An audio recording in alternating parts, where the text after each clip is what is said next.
Ooh-wee, welcome to a new episode of Nate's MMA Corner. I'm Nate, and if you watch my show, you're in my corner. Okay, so today's episode is a post-fight show for UFC 179. Jose Aldo versus Chad Money Mendes for the UFC Featherweight Championship of the world.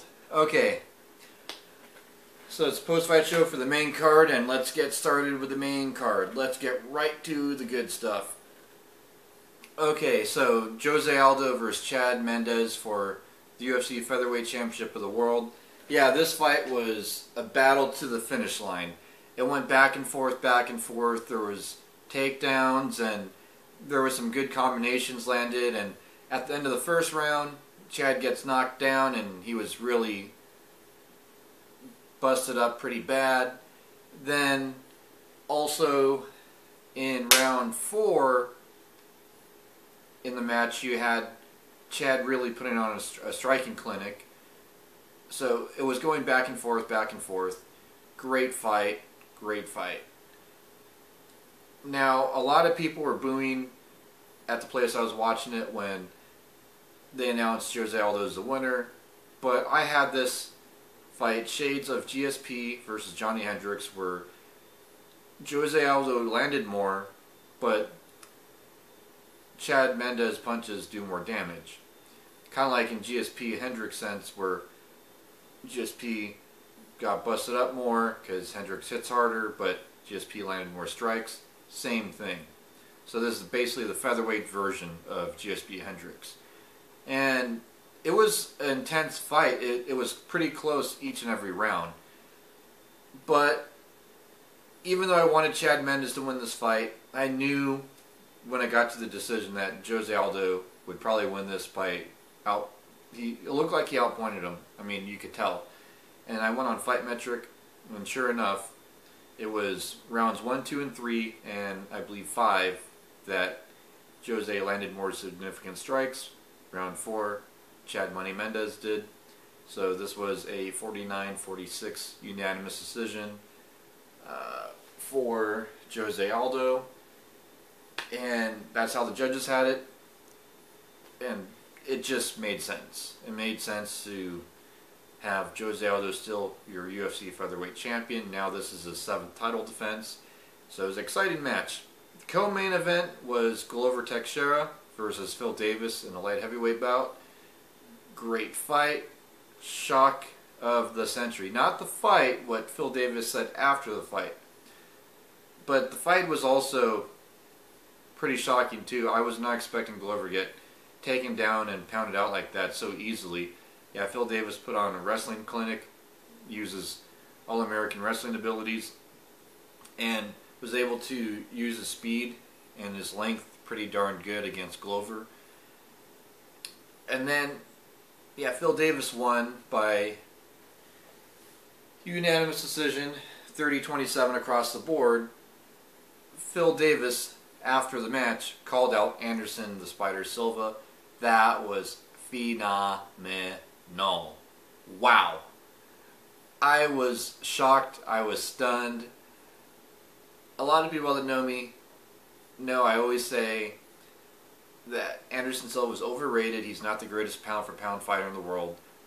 Back when Renan Barão was UFC bantamweight champion, I had him at number 1 because the 30-some-odd fight win streak. I have Jose Aldo at number 1 right now, and John Jones at number 2, but that could go a coin toss. And back during Anderson Silva's time, in his prime, I had George St. Pierre as the greatest pound-for-pound champion. So things changed in the sport, but yeah, wow. I think Phil Davis can beat Anderson Silva because he has good submission defense. He has great wrestling. He may not be able to submit Anderson Silva, but he can smother him on the ground and avoid stand-up at all costs with Anderson Silva. And Phil Davis knows this. He'll be smart about it. So that's a fight I would love to see down the line. Yeah, then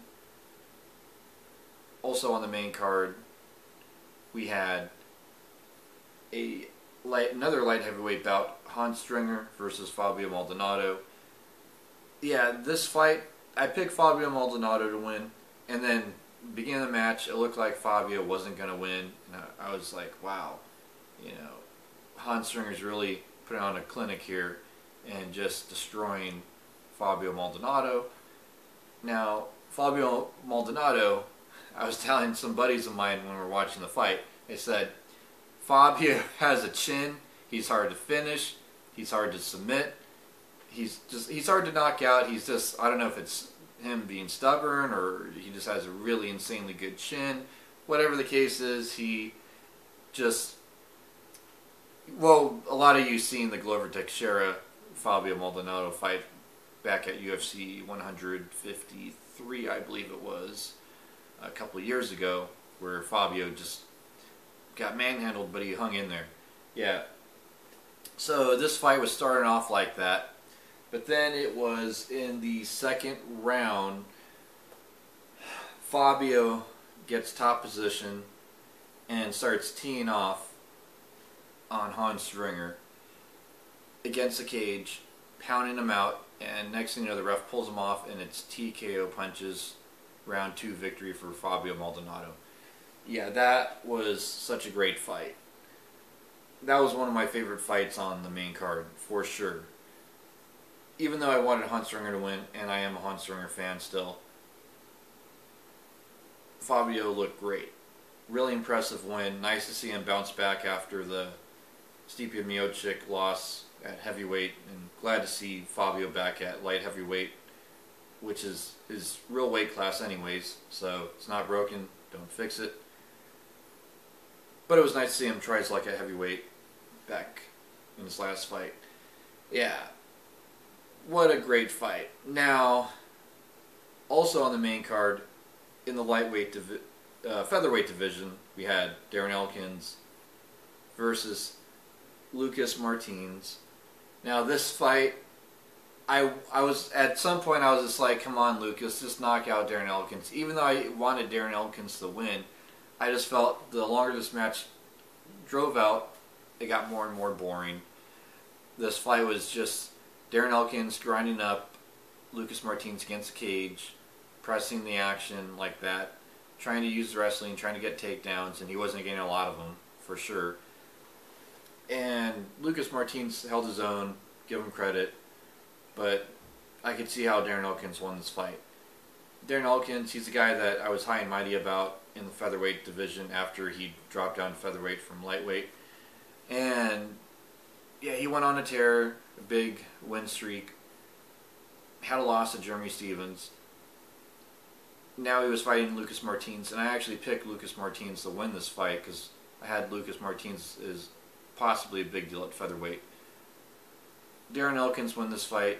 He's ranked at number 13. He goes up a notch or two. It was an impressive win. He won by unanimous decision. It was decision, and it was split decision.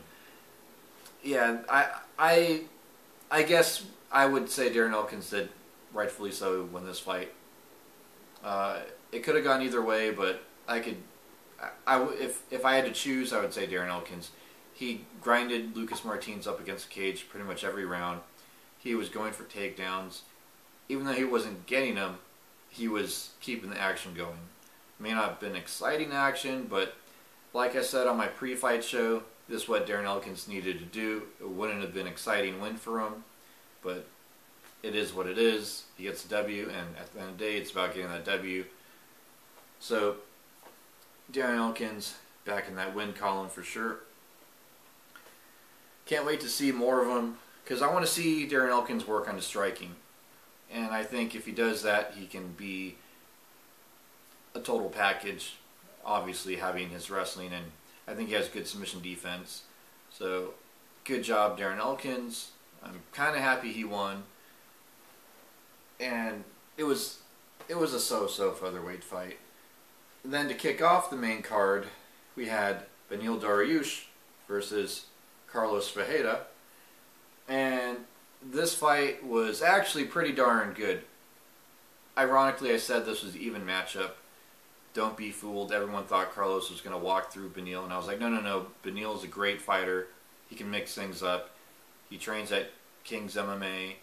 And Yeah, Beneil Dariush, he won by, it was unanimous decision. Yeah, that was a great fight. Exciting, back and forth. Beneil would get top position. Carlos on the bottom would go for submissions. And you could just see all the hard work paid off for Beneil. He would defended the submissions pretty darn good.